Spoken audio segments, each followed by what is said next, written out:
Peace and the best of salutations. I hope all is well in the means and the manner and the way in which you embrace yourself, in the manner and way in which you interact with yourself as well as to others in this moment, place, and time.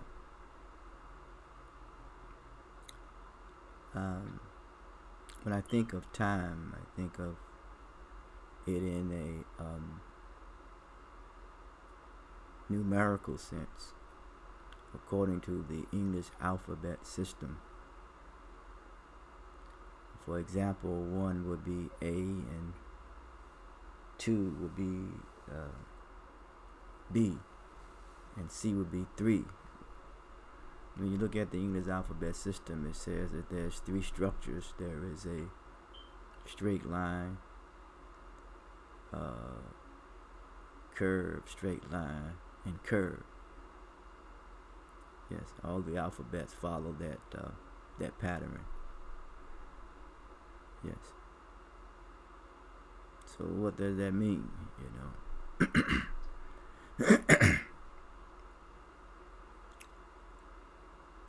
Well, I don't know what that means, but I know that the English alphabet system is patterned after those 3 structures,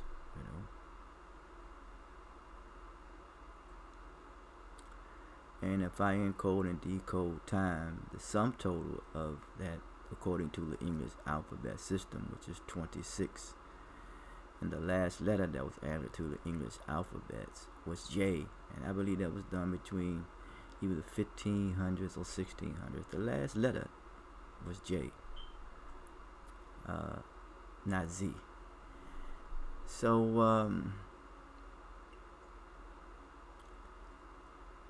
we're dealing with some trickery here, and it's done for a reason,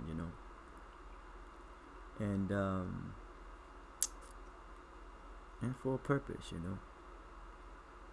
But now when you encode and decode time, the sum total comes up to be, or when you reduce the 2 numbers, for example, you reduce, if you got 2 numbers, 7 and 1, 7 and 1, and 7 plus 1 equals 8. But when we deal with time, it comes up to be 2. So 2, which means that which brings people together biologically, is unity. It's time. Time comes up to be 2. And you do the math yourself.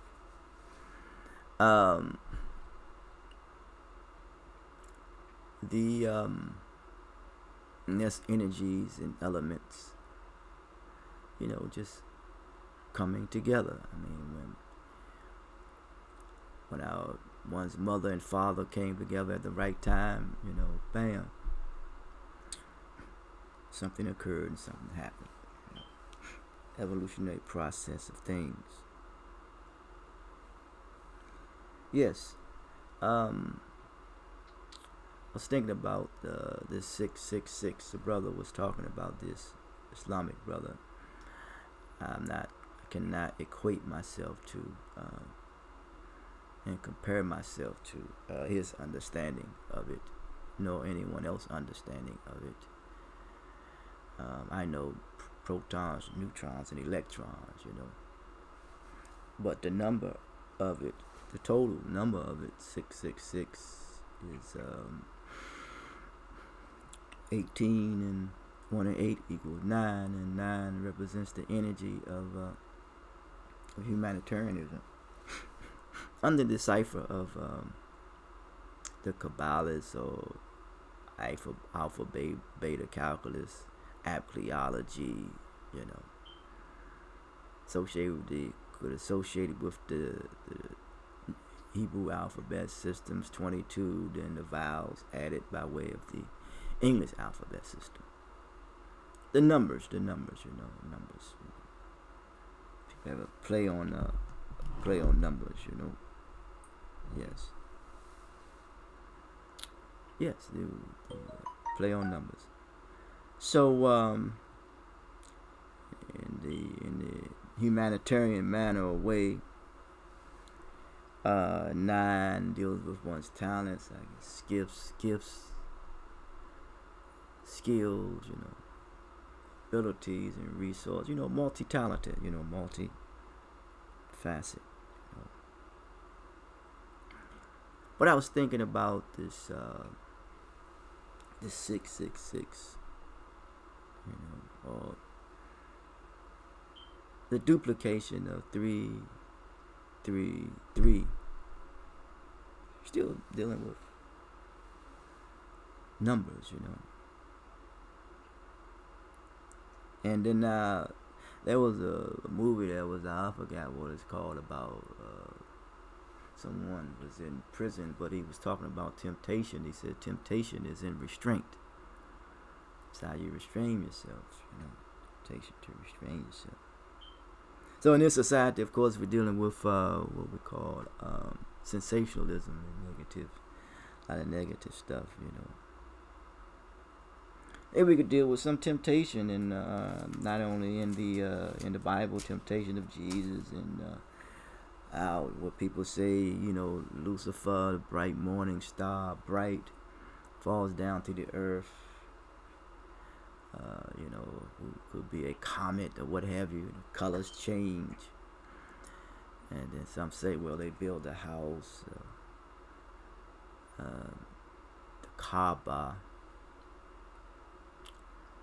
I know common humanity has a emblem with a red triangle which focus, and a circle which is brown, and a square which is black.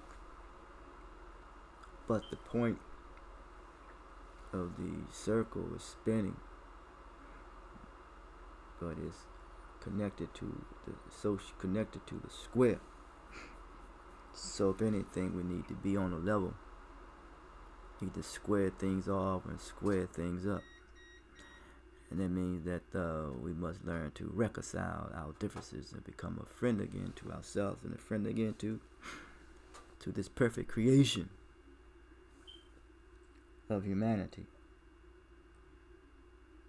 Yes, this earth. It's earth which is designed to, make us humble, and it yields, but it also has an appetite. Yes, so may we do our best to try to control our appetites. Yeah, I'm gonna read something. I'm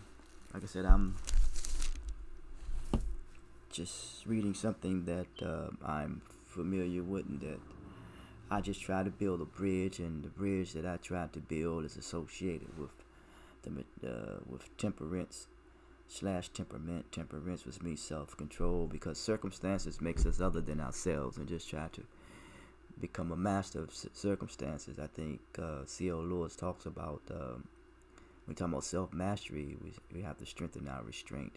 And how do you master something unless you become proficient at it? So you want to be proficient and effective. But yes, and the bridge is the temperance bridge is connected to tolerance, and that's connected to understanding. And the temperament, which is the attitude part of the bridge, was connected to confidence and respect. And that is the maturation process. The maturation process consists of understanding, tolerance, temperance, confidence, and respect. We want to offer mature solutions to immature problems. Yes, but there was this temptation, as it says in the Bible by Jesus, about the devil, the tempter. Remember, temptation is dealing with restraint. I'm not able to see, but so good with these glasses. But the tempter came to him and said, "If thou be the Son of God, and turn these stones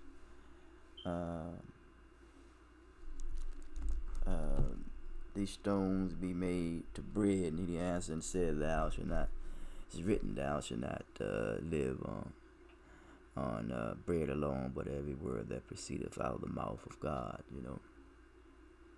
Yeah, I know we think of God, we think of something in a very morbid sense, something that is, but we talking about left and right hemisphere of one's one's brain, because God is a thought that materializes from the mind, and word represents integrity to me.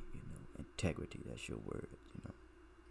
Man associated with potential, creative to be and creative to do that which is written, tafsir. Yes, that will is the pen is more powerful than the martyr. Yes, the mouth of God. Yes, and we want to misuse, they want to say they represent, God and so forth and so on. The only thing I represent is the vibration of my frequency, and the and if I do represent anything, it is those who my ancestors who have went before me. But needless to say, I'm here in this moment in this time, trying to do my best to get back to the essence of myself and coming to complete civility.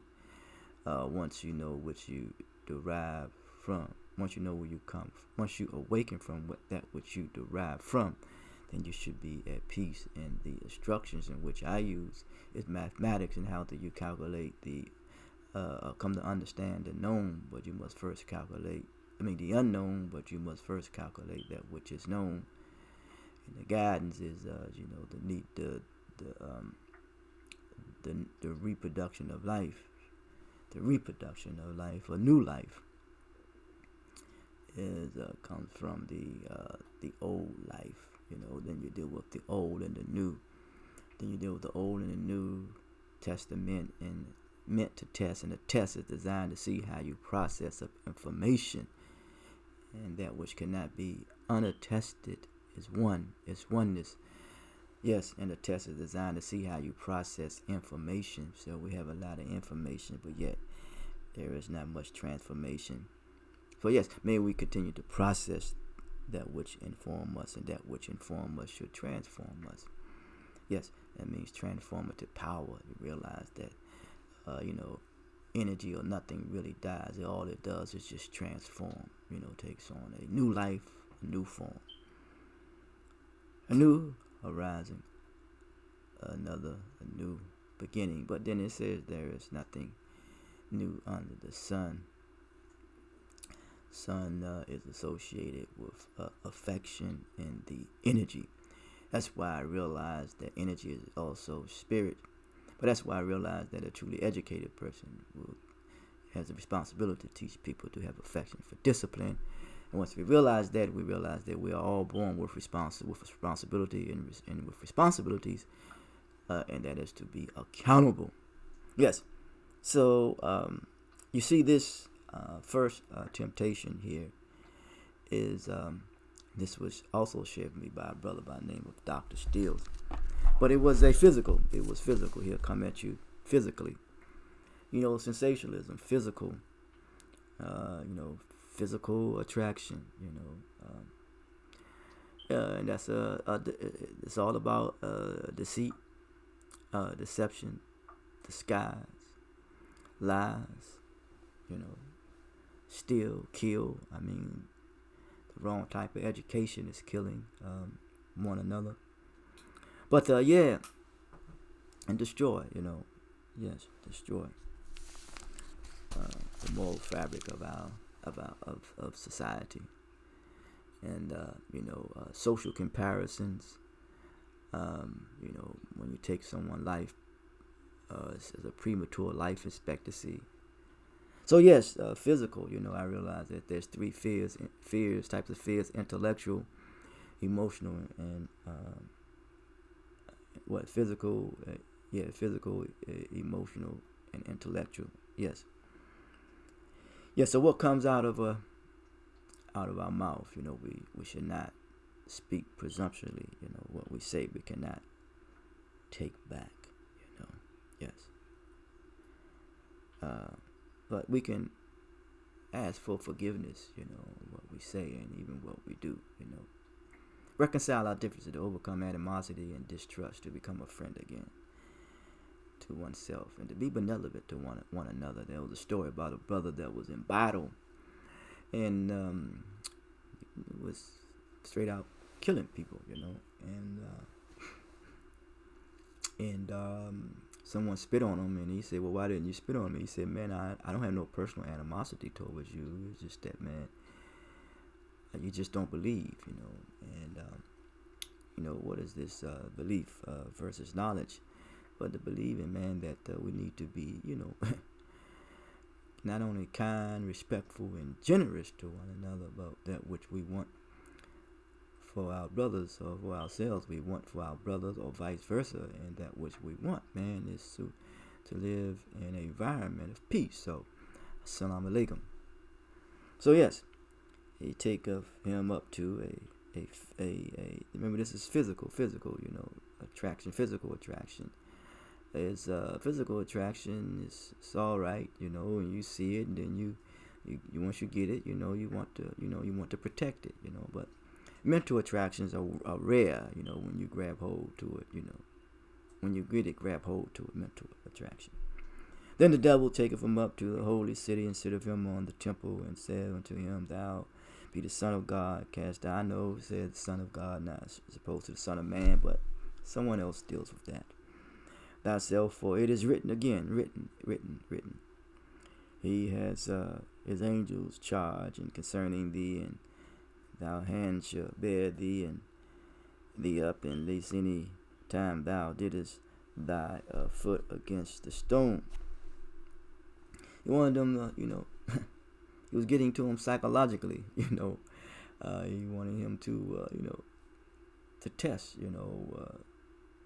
to see if you are who you say you are. And that's how people would do sometimes, like when people say that they are God. People, the devil will use the people to challenge you and see if you are God, if you are say that if you say who you say that you are, you will be tested, you will be tested, and sometimes it leads to an unfortunate tragic death. So he's messing with his psyche. Social stress leads to mental pain, and mental pain leads to physical harm. There's 3 illnesses I conclude maybe more: mental suicide, emotional homicide, and spiritual genocide. So psychologically, he was getting to him. And then Jesus said unto him, "It is written, Thou shalt not tempt the Lord thy God." And again, he take him to another place. It's the 3rd time. To the mountains and the kingdom, and show of him the kingdom and the glory thereof. He said, "In all of these things I will give thee, and if you just bow down and worship me." This is the being tempted, and not to show restraint. So it came on him, and this is through some form of power, and the misuse of the power by Mali, so it's extortion. But yes, it came through him physically, psychologically, and through some form of power, or the misuse thereof. Yes. Bow down, bow down physically, psychologically, and through some form of power. And that you would be subjected to the whims and the way through this type of behavior and attitude, that making people your subjects and your slaves, So, as I stated earlier about this teaching that a brother shared, a brother called me, Brother Bilal texted me and said, "Look at this," and I connected to this, the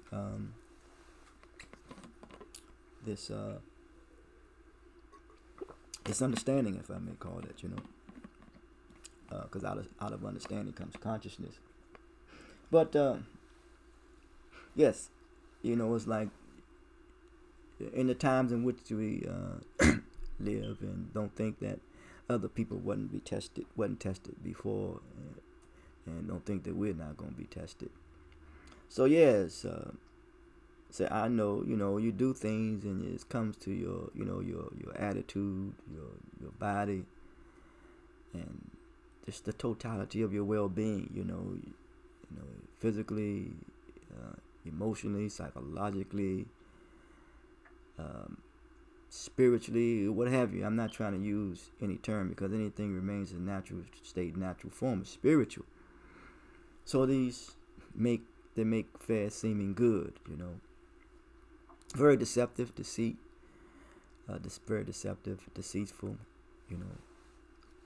and destructive. When you interact with somebody and they say, it's not right, but yet you do it anyway. I mean, think about one's ideology. What brings forth the rift again? One's ideology in human relations. One's ideology, culture, spiritual relations, social, economic, political. What brings forth the rift of human relations? We have this ideology, this philosophy, this mentality. But I realized that you could tell the psychology of one's mentality by what he or she produces. This is my body. I can do what I want to do with it. This is my life. I can do what I want to do with it. But we all have to worship. We're all going to worship something, but there is a natural inclination to worship the oneness of what people call God, But, we tend to rationalize things and justify our behavior, and then you come to a point where you impose that on others, Not only do I come to do what I want to do, I'm going to do, not only do what I want to do, but when I do it, I don't feel bad about it. I have no shame in doing so. I believe there was a movie when I think Ali is played by the actor Will Smith, and Jamie Foxx, and the guy was acting as Boudini, and he was getting high, and he says, man, why you shame yourself? We have no shame no more. It's no shame. It's like open, open, man. No shame for what we do, and the manner and way in which we behave, with no remorse. That's why John said, repent, the kingdom of heaven is at hand. He's talking about, you're dealing with one's senses, one's senses. Have remorse, we're doing things that is contrary to nature. We're making, as Muhammad would say, the struggle is with sense versus nonsense versus common sense. And I said the struggle is progression versus regression, We try to justify, everything that we do, even though it's wrong. It's a struggle, man. It's a struggle. So then, not only do we embel to these impulses, as we give of ourselves to this body, we give of ourselves to this temptation, but yet we impose this attitude and behavior on other folks, and that's the challenge, when people do things that is contrary to nature, the natural order of things, and they justify it in a sense of when it comes to business, because business has a lot of major influence on society and culture and education. Yes, in government. So we justify these things, in our human relations and our human endeavors, and we give ourselves over to to the temptation, which is very challenging, and as a result, it is really associated with the mark of the beast, human form, but yet beastly nature, and we give the appearance that we are sane and human, but yet we act like beasts.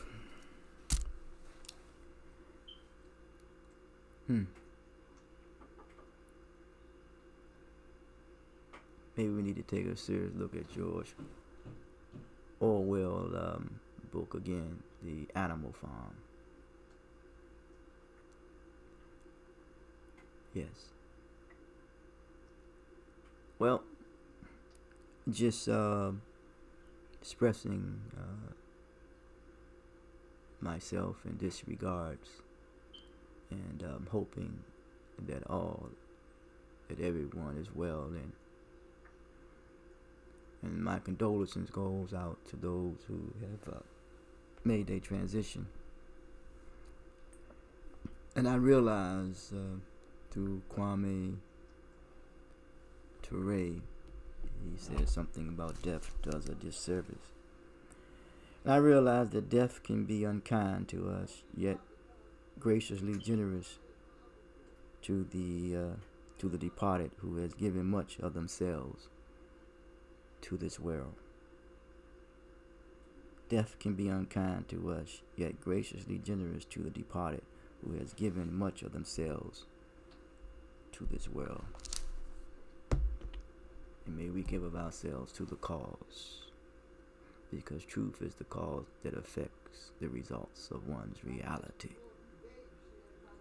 Until the next time, talk to you.